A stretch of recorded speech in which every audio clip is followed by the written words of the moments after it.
This video looks at the effect of surface area on the rate of a chemical reaction.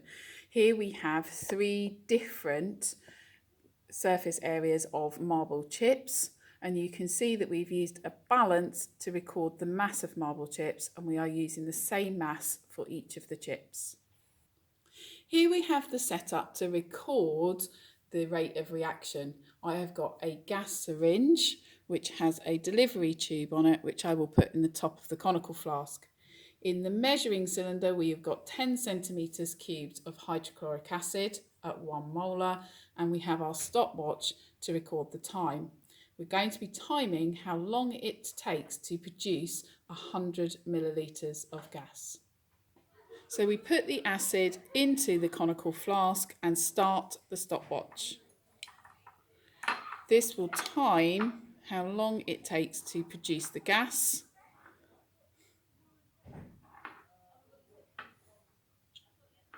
As you can see, the gas syringe is already starting to move out because the gas has been produced.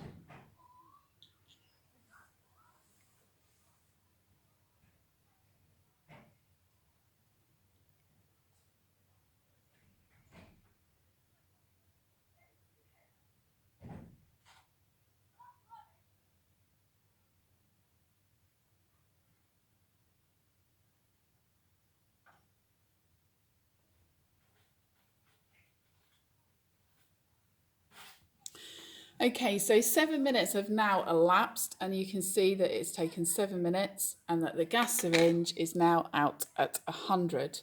So now we are going to repeat the experiment with the different surface areas.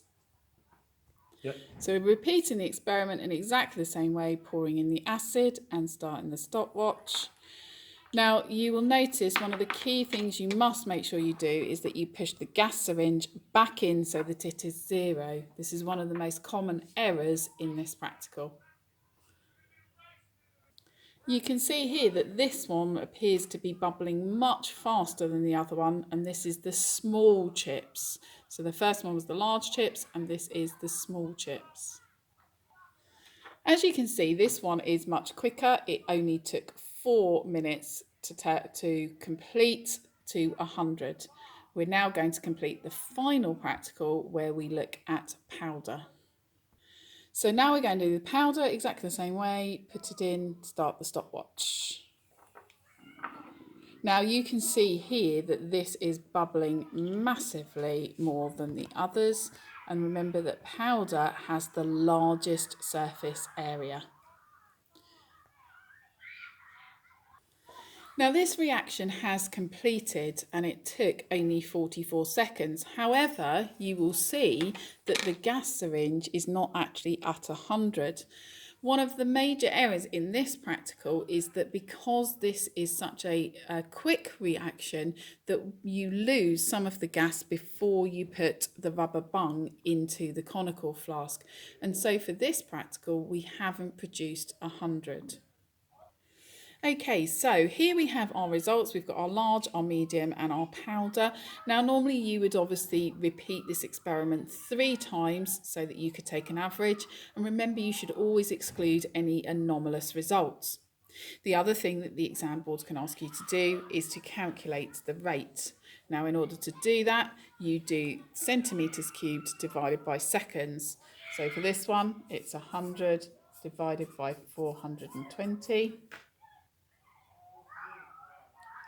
Which is 0.24, okay, going to 2 decimal places. And then the next one is 100 divided by 240, which is 0.42, going to 2 decimal places. Now obviously the powder only produced 90, so we would do 90 divided by 44, which equals 2.04.